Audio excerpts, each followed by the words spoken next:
ప్రభుత్వం మరో కీలక నిర్ణయం తీసుకుంది. స్థానిక సంస్థల ఎన్నికల్లో పోటీ అర్హతకు సంబంధించి వయసు నిబంధనను సడలించింది. దానికి శాసనసభ ఆమోదించింది. ఇదే జరిగితే స్థానిక సంస్థల ఎన్నికల్లో ఎంతమంది పిల్లలున్నా పోటీ చేయవచ్చు. దేశంలో జనాభా నియంత్రణకు అప్పటి ప్రభుత్వాలు చాలా రకాల నిర్ణయాలు తీసుకున్నాయి.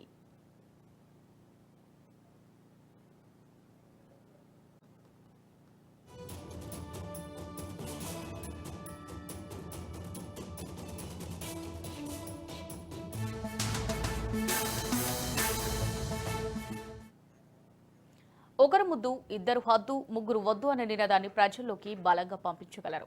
అయితే ఏపీలో జనాభా పెరుగుదల నియంత్రణకు 1994లో కీలక బిల్లును అసెంబ్లీలో ప్రవేశపెట్టారు నాటి టీడీపీ ప్రభుత్వం. జనాభా పెరుగుదల నియంత్రణ చర్యలో భాగంగా స్థానిక సంస్థల ఎన్నికల్లో పోటీకి ఇద్దరు పిల్లల కంటే ఎక్కువ సంతానం ఉంటే అనర్హతగా నిర్ణయించింది. అప్పట్లో ఈ నిర్ణయం సంచలనంగా మారింది.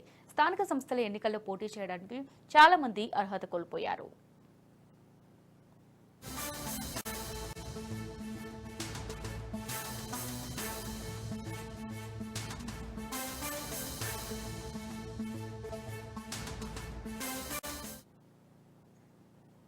అయితే మారిన పరిస్థితుల నేపథ్యంలో తాజాగా టీడీపీ ప్రభుత్వం ఆ నిబంధనను సడలిస్తూ అసెంబ్లీలో కొత్త బిల్ ప్రవేశపెట్టింది. ఆమోదించింది కూడా. మండలిలో ఆమోదం లభిస్తే అది చట్టంగా మారనుంది. స్థానిక సంస్థల ఎన్నికల్లో ఎంతమంది సంతానం ఉన్నా పోటీ చేసేందుకు ఇక నుంచి అర్హులే.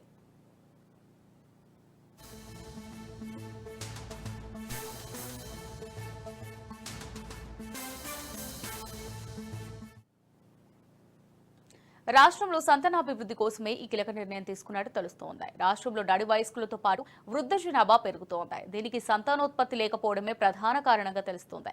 ఒక పిల్లాడితోనే కుటుంబ నియంత్రణ ఆపరేషన్లు చేసుకుంటున్నారు. దీంతో పిల్లల ఉత్పత్తి పెరగడం లేదు. దాని ప్రభావం యువత పెరుగుదలపై కనిపిస్తోంది. ఎక్కువ మంది యువత నడి వయస్కులు అవుతున్నారు. అయితే సంతానోత్పత్తి లేకపోవడంతో నడి వయస్కులు వృద్ధ జనాభా పెరిగిన మాదిరిగా యువత రావడం లేదు. యువత లేకపోవడంతో అభివృద్ధి అనేది కనిపించడం లేదు. అందుకే ప్రభుత్వం ఈ కీలక నిర్ణయం తీసుకున్నట్టు తెలుస్తోంది.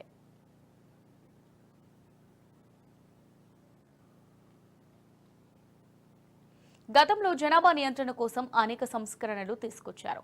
కానీ ఇప్పుడు జనాభా కావాలని ప్రభుత్వాలు ప్రోత్సహిస్తుండడం విశేషం.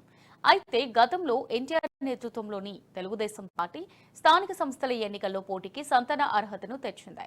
ఇప్పుడు చంద్రబాబు నేతృత్వంలోని కూటమి ప్రభుత్వం ఆ అర్హతను సడలిస్తూ బిల్లును ప్రవేశపెట్టింది.